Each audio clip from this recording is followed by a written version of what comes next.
अगर आप किसी शख्स को भूल नहीं पा रहे तो इस बात की गारंटी है कि अगला भी आपको भूल नहीं सका, क्योंकि ये पॉसिबल ही नहीं है कि आप किसी से प्यार करते हैं, किसी की याद आपको सदमे में रख रही है, आपको रंज दे रही है, आप उदास हो और अगले को खबर ही ना हो।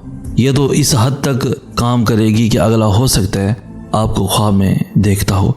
जिस तरीके से इंसान की दुआएं ट्रैवल करती हैं उसी तरीके से इंसान का दर्द भी ट्रैवल करता है। अल्लाह रब्बुल इज़्ज़त ने ये जो जहां बनाया हुआ है ये सारे का सारा एनर्जी से भरा हुआ है, जो आपके अंदर इनविजिबल फोर्सेस जैसे दर्द, उदासी, आपकी सोच, ये सब भी एक फोर्स है जो ट्रैवल करती है। बिल्कुल वैसे ही जैसे एक दुआ ट्रैवल करती है, उसी पैटर्न को फॉलो करती है। अगर दुआ पहुंच जाती है ना तो इंसान का दर्द भी पहुंचता है।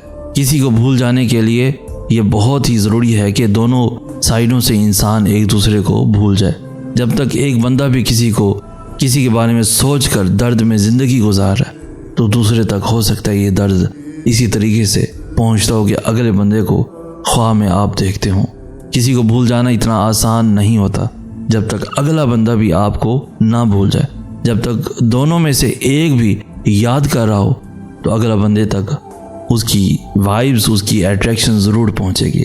ऐसा हो ही नहीं सकता कि आप दर्द में जी रहे हो और अगले को खबर ही ना हो। मज़ीद ऐसी खूबसूरत इन्फॉर्मेटिव वीडियोस के लिए हमारा चैनल सैयद एहसन आस भी ज़रूर सब्सक्राइब कीजिए। हमें कहते हैं सैयद एहसन आस।